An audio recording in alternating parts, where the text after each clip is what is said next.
Anthony and Jason here, the Anthony Butera team at Keller Williams Realty. How we doing? I'm doing great.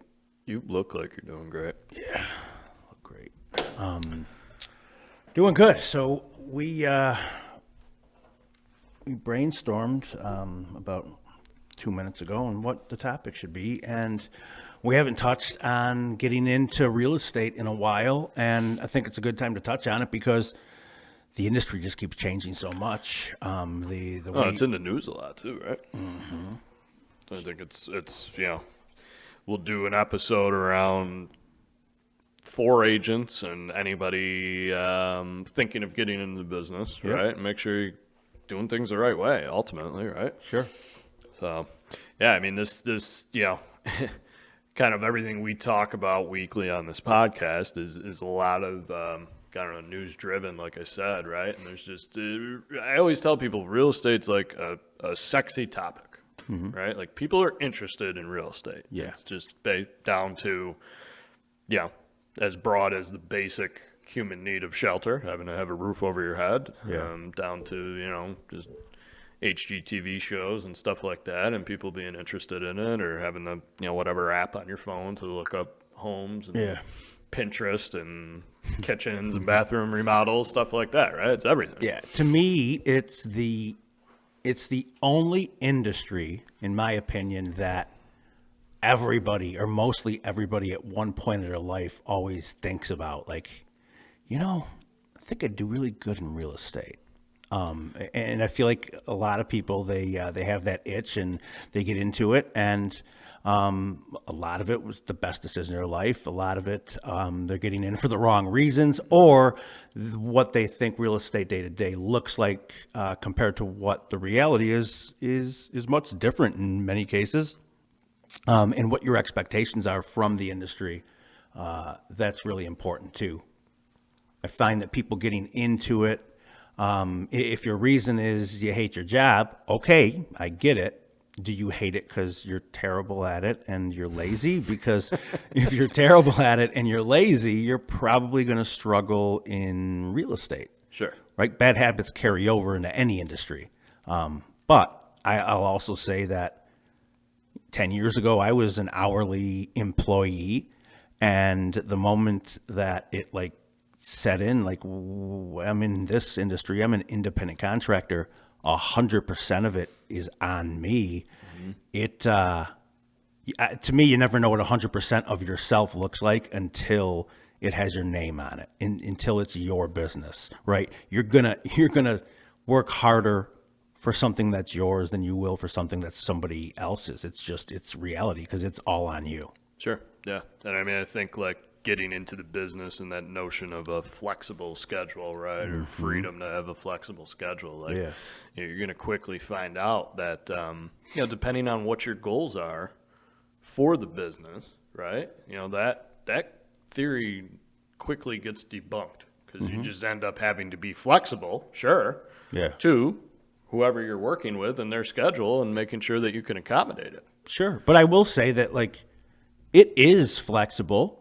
You can still make it to your kids' baseball games or dance recitals. You could still do that, right? Because there is that type of flexibility, and consumers are really understanding of your time in most cases too, within reason, right? Sure.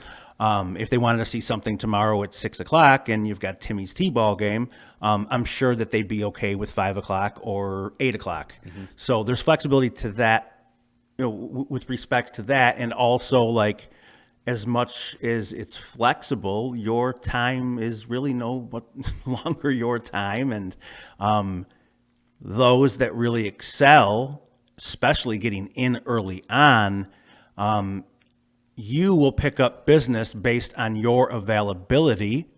And people that have done business with them prior that don't make themselves available, you can be that go-to person. I always say that in the world we're in right now, it's instant gratification across the board. That's what the consumers demand.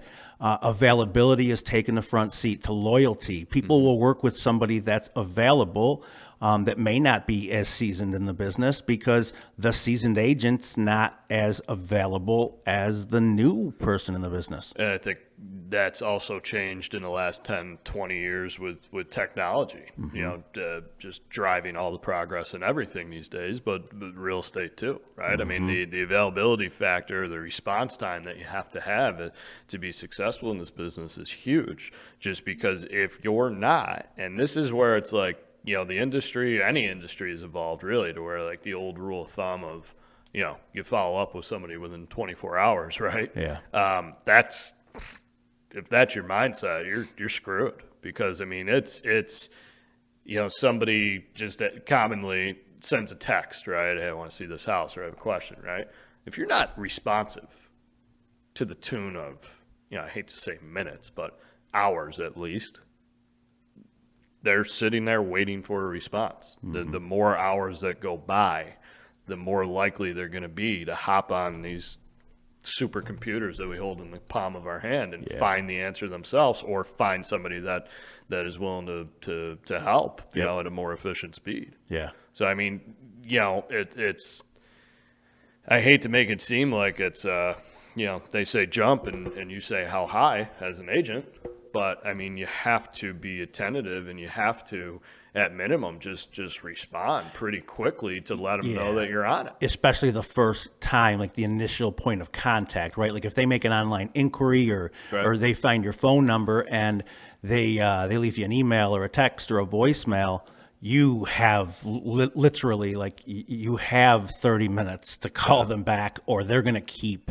moving on. Once you establish the relationship and they call you, I think that, there's realistic expectations from that point, but actually finding an agent that's available right now to start answering questions is really important to them. So if you can't get to it, like you need to find somebody that can. It's almost like a test that the consumer is doing, rightfully so on their end, right? If I'm putting myself in the consumer's shoes, like trying to remove myself from being in this business, if I'm looking to buy or sell my house and like, understanding that hiring a realtor is a step to the process, I want somebody who's going to respond pretty quickly. If I'm reaching out, have my hand up for help, like I don't want somebody that's responding the next day. No, responsiveness and urgency are really important. I'm also, reasonable enough not to think like, okay, they didn't get back to me in 3 minutes.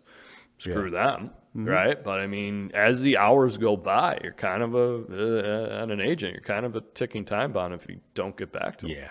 And again, like the technology, the progress there in the last decade especially has really, catapulted that to be where it's at now because consumers can get the answers elsewhere. Yeah. Whether on their own, by researching or by finding somebody else who is going to respond. Yeah. And you can hate it, but the reality is our jobs have become not easier, but we have way more bandwidth because of technology. I mean, when I got into the business and you got into the business, flip phone.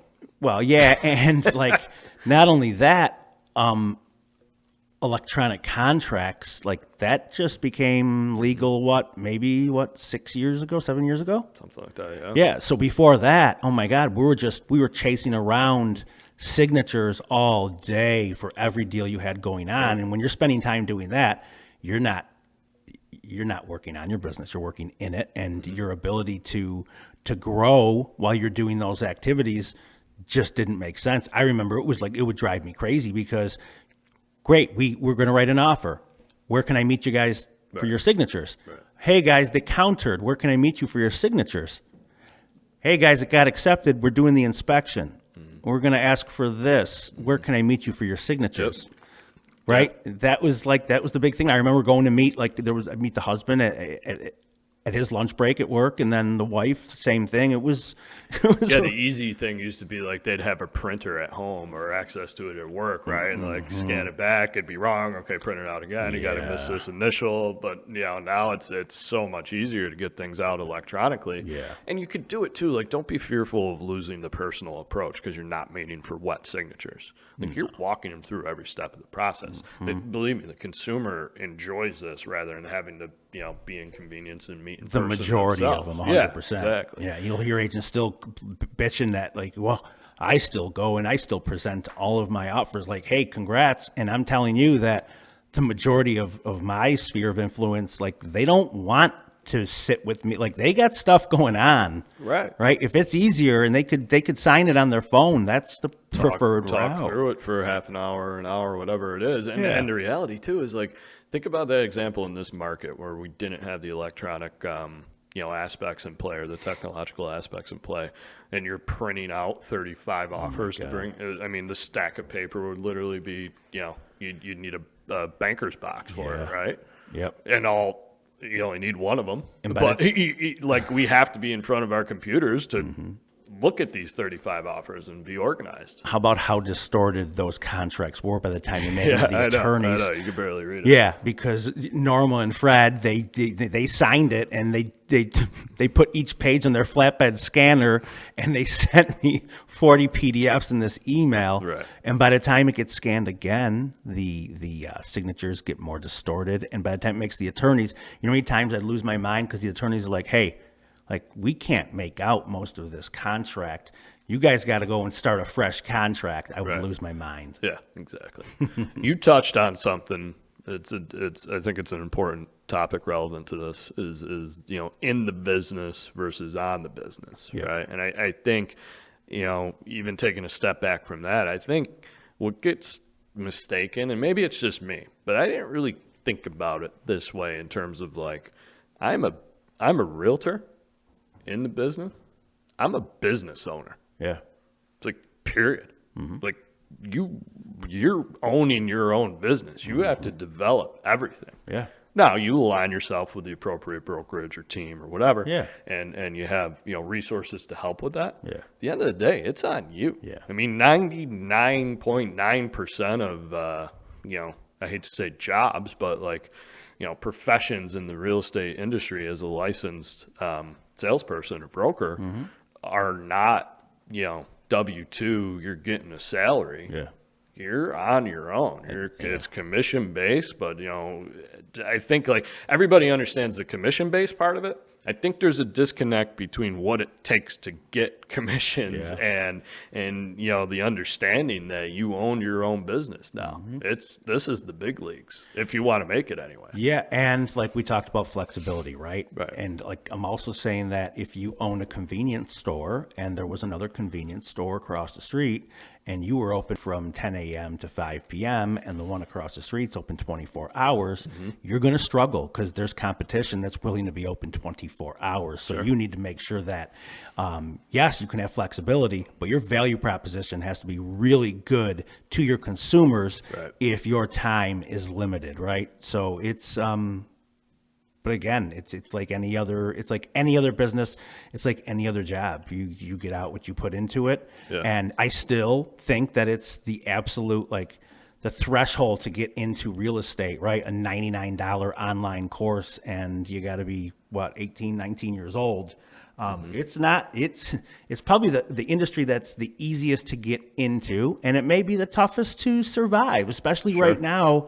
And I'm not saying you can't, but like right now, getting in, there's a lot more challenges today. I always say I feel bad for a lot of agents that are just getting licensed because the majority of your opportunity when you're just getting licensed is working with buyers. And right now with this seller's market, it's complicated. It's tough. Absolutely. But with that being said, there's more people getting in the business than ever, and there's more brand new agents that are stepping on the scene and becoming like the go-to person in a really short time frame. Where in years past, like pre-internet, like the rule of thumb was like, hey, you're going to have another job for 5 years because it's going to take you that long to start getting referrals and repeat business. And now it's like you can create a perception on Instagram and Facebook as Rochester's go-to real estate agent, and consumers buy into it, right? The perception becomes reality. So the ones that are fighting for it and want it and are showcasing what their day-to-day looks like, whether it's good news, bad news, the struggles, regardless, it's human nature to want to help people that are asking for help. Yeah. And by asking for help in this industry, it's making sure that you're relevant, you're on social media, people look, you look busy to your people. And because when you're looking busy, it means that, hey, I'm sought after and they must be doing good. So honey, I think we can use them. Activity spurs activity, right? Yeah. Yeah, I mean, I think, the low cost of entry leads to the high failure rate. Yeah, no doubt. And the failure rate comes from, whether it's improper mindset or just not doing the activities that are needed to run a successful business.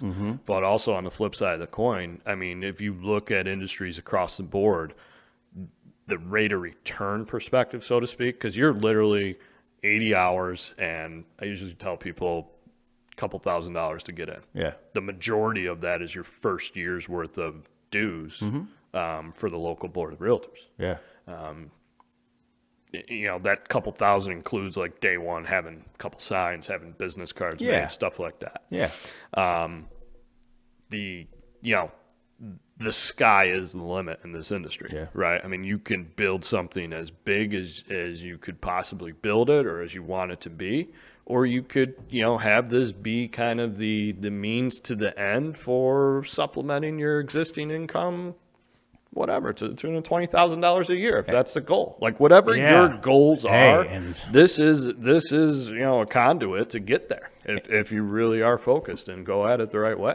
Yep, no doubt about it. And like for me, and you talked about like the sky is the limit. Like I took it literal when I was getting into real estate, and they're like, "Yeah, you can work as much as you want, and you make as much as you want." Like I took it literal, and I worked freaking 24/7. And, took about 6 months to get things going. But once I did, like the momentum never really changed. And for somebody that was a C- student in high school that never went to college and hated school, it was like, man, what an opportunity. Like it doesn't require a college degree, and yet nobody's going to cap your income other than you. Right. It's like, shit, this is pretty good deal. Once you saw the light, right? Oh my God, yeah. Yeah, I mean, I took kind of a similar but different path in terms of like my first 2 years. I just struggled, and I didn't want to hear anything anybody had to say. I wanted to do it my way, and I was wrong. Like I'll admit, it was stupid. I don't have any regrets in a way, but I kind of like, if I could do it all over again, I would do it a different way. Like I didn't want to be coached. I didn't want to learn. I just, my mindset was, I'm going Mach 90 with my hair on fire till I see a result. Like just stay out of my way. I'm just sheer grunt, brute hard work ethic will get me to the finish line. Yeah.